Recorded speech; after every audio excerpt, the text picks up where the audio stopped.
Magistrate কর্তৃক 176 ধারা বলছে ম্যাজিস্ট্রেট কর্তৃক মৃত্যুর কারণ অনুসন্ধান। এখন আপনারা এটা এই 16 বছর প্র্যাকটিক্যাল কম ছিল যে ম্যাজিস্ট্রেট কর্তৃক মৃত্যুর কারণ অনুসন্ধান। দেখি এখন কতটা আসে আমাদের বাস্তব জীবনে। তা হচ্ছে পুলিশ হেফাজতে যদি কারো মৃত্যু ঘটে সেক্ষেত্রে নিকটতম নির্বাহী ম্যাজিস্ট্রেট মৃত্যুর কারণ সম্পর্কে পুলিশের পরিবর্তে তিনি অতিরিক্ত তদন্ত করেন।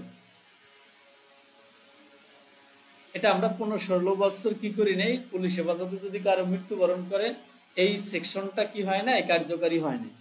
দেখি এখন কতটা কার্যকারী হয়। পুলিশ হেফাজতে কেন মৃত্যুবরণ করলো সেইটার কারণটা মানে সেই কারণ সম্পর্কে অতিরিক্ত তদন্ত করবে নিকটতম নির্বাহী ম্যাজিস্ট্রেট। ফৌজদারি আইনে বলা আছে 176 ধারায় মূল সেকশন। আর 176-2 বলছে কবর হইতে লাশ উত্তোলন, ভেরি ভেরি ইম্পর্টেন্ট। কবর হইতে লাশ উত্তোলন এটা কোথায় আছে দেখবেন, আপনারা যদি বিগত সালের প্রশ্ন দেখবেন যে এই প্রশ্ন কয়েকবার আসছে, জুডিশিয়ারিতেও আসছে। কবর হইতে লাশ উত্তোলন এটা কোথায় আছে, 176-2 আছে। ম্যাজিস্ট্রেট যদি মনে করেন যে মৃত্যুর কারণ আবিষ্কারের জন্য কবর থেকে লাশ উত্তোলন করা প্রয়োজন, তাহলে তিনি কবর থেকে লাশ উত্তোলনের ব্যবস্থা করতে পারেন।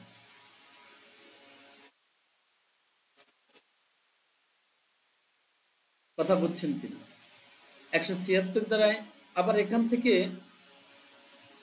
প্রবলেমেটিক প্রশ্ন না, এখান থেকে এমসিকিউ আসে যে কবর থেকে লাশ উত্তোলন বিষয় কোথায় বলা হয়েছে, 176-2 বলা হয়েছে।